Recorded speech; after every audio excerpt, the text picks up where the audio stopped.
केंद्रीय आरोग्य राज्यमंत्री प्रतापराव जाधव यांच्या कारचा समृद्धी महामार्गावर वाशिम जिल्ह्यातील मालेगाव जवळ भीषण अपघात झाला। कारने ट्रकला जोरदार धडक दिल्याने कारचा चक्काचूर झाला। अपघाताच्या वेळी मंत्री कारमध्ये नसल्याने मोठी दुर्घटना टळली, मात्र अंगरक्षक, सहकारी आणि चालक असे तिघे जण गंभीर जखमी झाले असून त्यांच्यावर रुग्णालयात उपचार सुरू आहेत।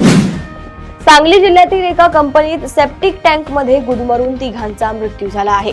अडकलेल्या कामगारांना वाचवण्यासाठी गेलेल्या 5 जणांची प्रकृती गंभीर असून त्यांच्यावर रुग्णालयात उपचार सुरू आहेत। या घटनेमुळे कामगार वर्गात भीतीचे वातावरण पसरले आहे।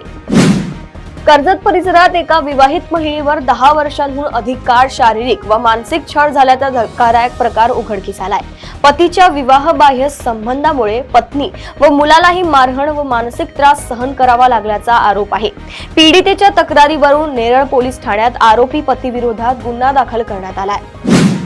पिंपरी चिंचवडच्या राजकारणात मोठी घडामोड झाली आहे। उपमुख्यमंत्री अजित पवार यांनी जाहीर केले की पिंपरी चिंचवडमध्ये घड्याळ आणि तुतारी या दोन्ही चिन्हाखालील राष्ट्रवादी काँग्रेस गट निवडणुकीत एकत्र सहभागी होणार आहे। प्रधानमंत्री पोषण शक्ती निर्माण योजनेअंतर्गत सर्व पात्र शाळांना दैनंदिन लाभार्थी व उपस्थितीची माहिती सरळ प्रणालीवर दुपारी 2 वाजेपर्यंत ऑनलाईन भरणे बंधनकारक करण्यात आले आहे। माहिती वेळेत न भरल्यास शाळांवर कारवाई केली जाईल असा इशारा केंद्र सरकारने दिला आहे।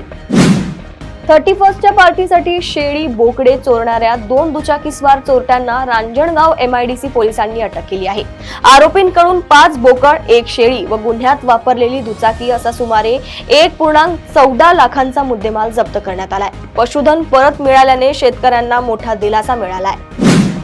पालघर जिल्हा पोलीस दलाच्या आर्थिक गुन्हे शाखेत सहाय्यक पोलीस निरीक्षक म्हणून कार्यरत असलेल्या श्रीमती मंजुषा सुखदेव शिरसाट यांनी waste India classic power lifting championship 2025 Indore Madhya Pradesh येथे झालेल्या प्रतिष्ठित स्पर्धेत कांस्य पदक पटकावत पालघर जिल्ह्याचा गौरव वाढवला आहे।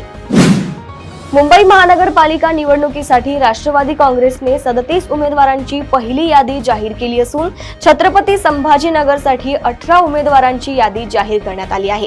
मुंबईतील यादीत नवाब मलिक यांच्या कुटुंबातील तिघांचा समावेश असून भाऊ कप्तान मलिक, सून बुशरा मलिक आणि बहीण सईदा खान यांना उमेदवारी देण्यात आली आहे। बुलढाणा जिल्ह्यातील सुलतानपूर येथून जवळच असलेल्या भानापूर येथील सुशिक्षित तरुण शेतकरी अर्जुन कचरुबा आव्हाळे यांनी आर्थिक विवंचना आणि कर्जबाजारीपणाला कंटाळून विषारी औषध प्राशन करून आत्महत्या केल्याची हृदयद्रावक घटना घडली। मुख्यमंत्री माझी लाडकी बहीण योजनेसाठी लाभार्थी महिलांना ई-KYC करण्यासाठी 31 जानेवारी पर्यंत मुदतवाढ देण्यात आली आहे। बोगस लाभार्थी आढळल्यानंतर ई-KYC बंधनकारक करण्यात आले असून अद्याप अनेक महिलांची प्रक्रिया पूर्ण झालेली नाही। प्रदेशातील अशाच टॉप 10 बातम्या मी साक्षी आपल्यापर्यंत पोहोचवत राहणार। तोपर्यंत बघत रहा देशोन्नती। नमस्कार।